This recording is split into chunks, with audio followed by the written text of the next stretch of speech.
हमर प्रेम कहानी, हमर प्रेम कहानी, हमर प्रेम कहानी। हाँ सुन सुन के दीवानी हमर प्रेम कहानी।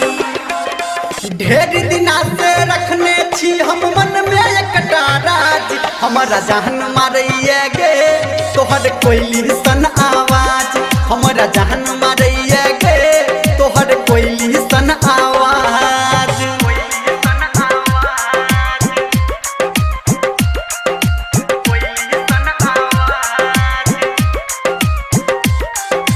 DJ good Madhubani, DJ good Madhubani, DJ good Madhubani. तोहर कोयली सन आवाज, तोहर कोयली सन आवाज, कोयली सन आवाज। जब उड़ा के ओढ़नी जनता कई छे हमरा दिल में लागे तू झांकै छे, हमरा दिल में लागे तू झांकै छे। हाँ जब उड़ा के ओढ़नी तू ताकै छे हमरा दिल में लागे तू झांकै छे। हमर चैन उड़लिए जब से नहीं लड़लिए, नहीं नीक लगैया खाना पीना नहीं कोनो काज, हमारा जान मारैया गे तोहर कोयली सन आवाज, हमारा जान मारैया गे तोहर कोयली सन आवाज।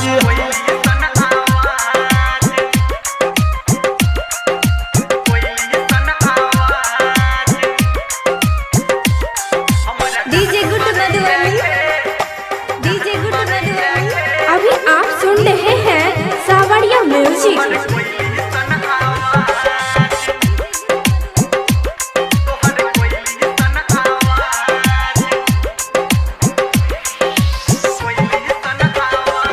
तोहर रूप सलोना बड़ निक लागै छौ, तोरा होठ के लाली बड़ निक लागै छौ,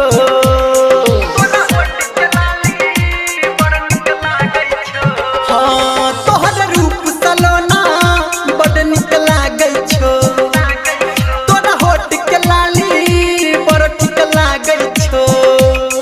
धर्मेंद्र कहै छौ, संजय गौतम कहै छौ, हम छी सरगम तोहर रानी तू छा हमर साज, हमरा जान मारैया गे तोहर कोयली सन आवाज, हमरा जान मारैया गे तोहर कोयली सन आवाज। ढेर दिना से रखने छी हम मन में एकटा राज, हमरा जान मारैया गे तोहर कोयली सन आवाज, हमरा जान मारै